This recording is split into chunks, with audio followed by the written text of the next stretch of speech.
रामाची नवीन स्टोरी वाचणार आहे. हिने बुक उघडली तर माझं भांड फुटेल. अरे बुक कुठे घेऊन चालला आहेस? गोपी, बुक परत कर. नाही, कधीच नाही.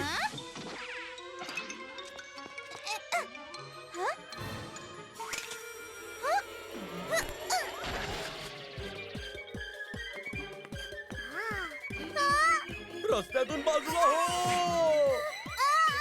माझा ज्यूस. गोपी थांब. माझ्यापासून वाचून कुठे पडशील? मोठा आला मला पकडणारा. मला बुक दे. सोड. सोड बुक, सोड. नोनी, सोडून दे गोपीला. सोड. गोपी, आणि तू बुकला तोंडात घेऊन पळत सुटलायस हा?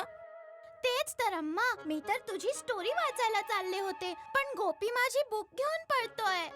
गोपी, तू केलंस हे सगळं? ह, बुक परत कर. हे काय? याची पानं तर फाटलेली आहेत. इथून पळून जा गोपी.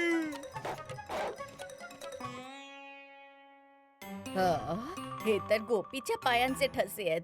गोपी, आता समजलं, म्हणूनच तो पुस्तक घेऊन पळत होता. चला, काही हरकत नाही. त्यांनी जाणून बुजून नसेल फाडलं. जाणून बुजून नाही फाडलं, पण माझं तर नुकसान झालं ना. चूक कुणाकडूनही होऊ शकते नोनी. माझ्याकडून, तुझ्याकडून, गोपीकडून, कुणाकडूनही. नाही, तू नेहमी गोपीची बाजू घेते. मला ती स्टोरी वाचायची होती. आता फाटलेल्या पेजने मी स्टोरी कशी वाचू? वाचू शकत नसशील तर काय, ऐकू तर शकतेस ना. म्हणत असशील तर मी ऐकवू. ये स्टोरी टाइम विथ सुधाम्मा. या, ऐकवते. ही स्टोरी तर द वाईज किंग वाटते.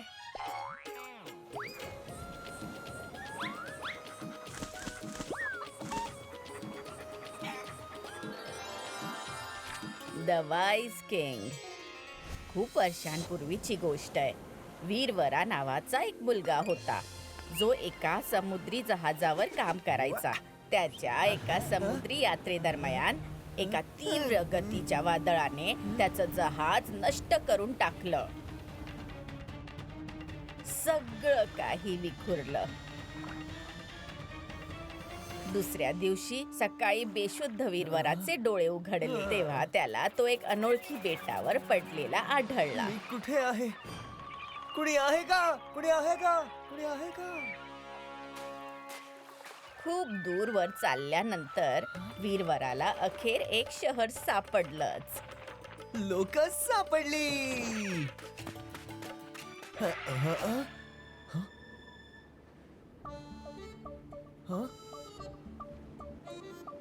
कुठे निघून गेली इथली लोक? कोणी दिसतच नाहीये.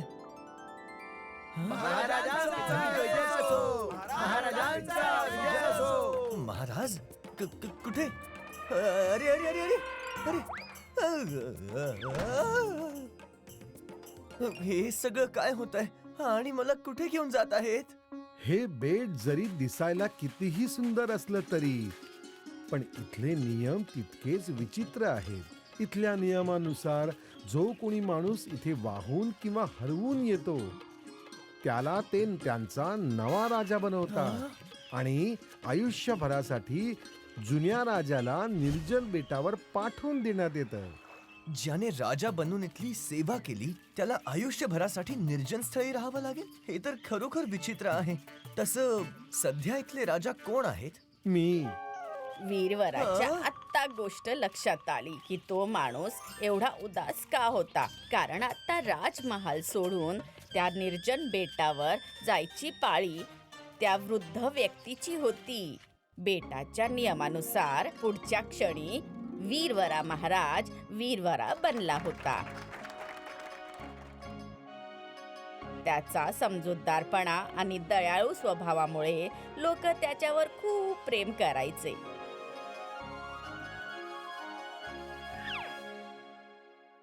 पण या दरम्यान एक गोष्ट होती जी वीरवराच्या मनाला नेहमी त्रास द्यायची.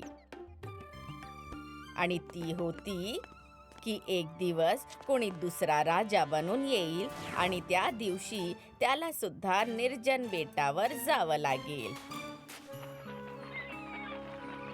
आणि यापासून सुटका मिळवण्यासाठी महाराज वीरवराला एक योजना सुचली. हा सैनिकांनो,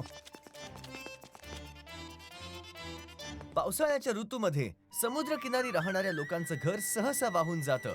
म्हणूनच माझा आदेश आहे की निर्जन बेटाच्या काही भागांना आपल्याच नगरांप्रमाणे विकसित करण्यात यावं, ज्यामध्ये घर, दुकान, रस्त्यांसारख्या सगळ्या सुविधा असायला हव्या.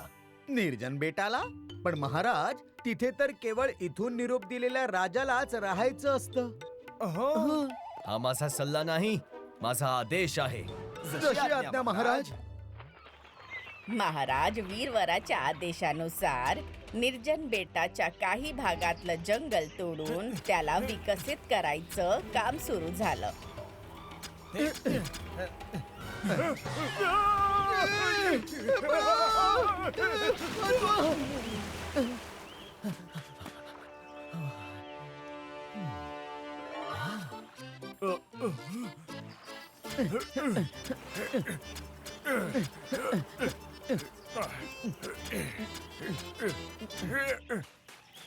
आता निर्जन बेट निर्जन राहिलं नव्हतं. आणि जेव्हा निर्जन राहिलं नव्हतं तेव्हा कुणा नव्या राजाच्या येण्यानंतर सुद्धा वीरवराला तिथे जाऊन राहण्यात चिंता कसली होणार होती.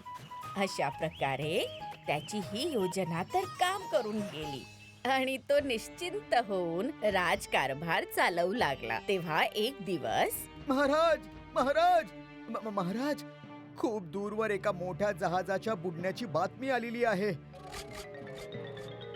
माफ करा महाराज, पण असं जेव्हा आपण होतं तेव्हा कुणी ना कुणी वाहून इथे येतं, ज्याचा अर्थ आहे. याचा अर्थ आहे की तुमचा नवीन राजा येणार आहे. हो महाराज, आणि त्याहूनही दुःखाची बाब ही आहे की त्या जहाजेवर आपल्या शत्रूचा झेंडा लागलेला होता, ज्याची आपल्या बेटावर केव्हापासून नजर आहे. आणि आपल्या बेटाच्या नियमानुसार त्यांचा कुठलाही माणूस जर इथे आला तर आम्हाला त्याला आमचा राजा बनवावं लागतं. ही बातमी ऐकून बेटावरची लोक विचारात पडली. सोबतच खूपच उदासही झाले, कारण ती लोक महाराज वीरवरावर खूप प्रेम करायला लागली होती. तसं प्रेम आणि स्नेह तर वीरवराला पण त्यांच्या सोबत झालं होतं. म्हणूनच कोणीतरी बाहेरचं येऊन त्यांच्या सोबत काही चुकीचं करू नये यासाठी त्याने एक उपाय काढला. तुम्हालाच तुमच्या राजाला बदलावं लागेल, तुमची इच्छा असो किंवा नसो. मग आपण असं का करू नये की तुम्हाला जो हवा असेल त्याला तुम्ही राजा निवडा. हे कसं होऊ शकतं महाराज? नियमानुसार वाट चुकलेला माणूस आमचा राजा बनेल. आता वाट चुकलेला माणूस आमच्या पसंतीचा कसा असू शकतो? आता राजा आम्ही आहोत आणि राजा नियम बदलू पण शकतो आणि बनवू पण शकतो. प्रत्येक अनोळखी व्यक्ती चांगला नसतो आणि आपलं राज्य एखाद्या अनोळखी किंवा शत्रूच्या हाती देणं बुद्धिमानी नाही. पण यात आम्ही करू तरी काय शकतो महाराज? करायचं तुम्हाला नाही, आम्हाला आहे. इथल्या प्रजेचं भल्याचं पाहता आम्ही या नियमाचा प्रस्ताव ठेवतो की तुम्ही लोक स्वतः तुमच्यापैकी कोणाला तरी राजा निवडा. पण आमच्या मधल्या राजामुळे आम्हाला भेदभावाचा धोका आहे, म्हणूनच आम्ही बाहेरचा राजा निवडत आलेलो आहोत. याचा उपाय पण आहे आमच्याकडे. जर तुमच्या राजाने तुमच्या अपेक्षा पूर्ण नाही केल्या, जर त्याने भेदभाव केला, तर राज्यातील काही मुख्य सदस्यांकडे राजाला त्वरित हटवण्याचा अधिकारही असेल.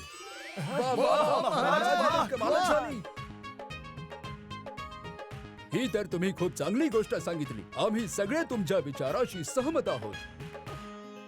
तसं महाराज, जर अशीच बाब आहे तर तुम्हीच आमचे कायमस्वरूपी महाराज बनलात तर?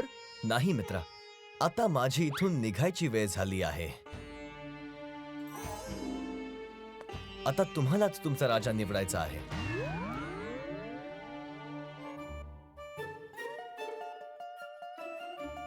वीरवरा खरंच सगळं काही सोडून निघून गेला. हो, आणि तिथल्या अनोळखी राजाचा नियम बदलून वीरवराने बेटाला कायमचं अज्ञात धोक्यापासून मुक्त केलं. किती चांगला राजा होता तो. जर माझे मित्रही त्याच्यासारखे असते तर.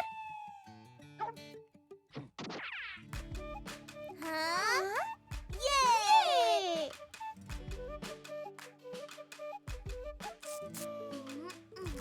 बघ नूनी, आता हे बुक तयार झालं. ये! तू सुद्धा खूप चांगला आहेस, कारण तुझ्यामुळे मला अम्माची स्टोरी अम्माकडूनच ऐकायला मिळाली.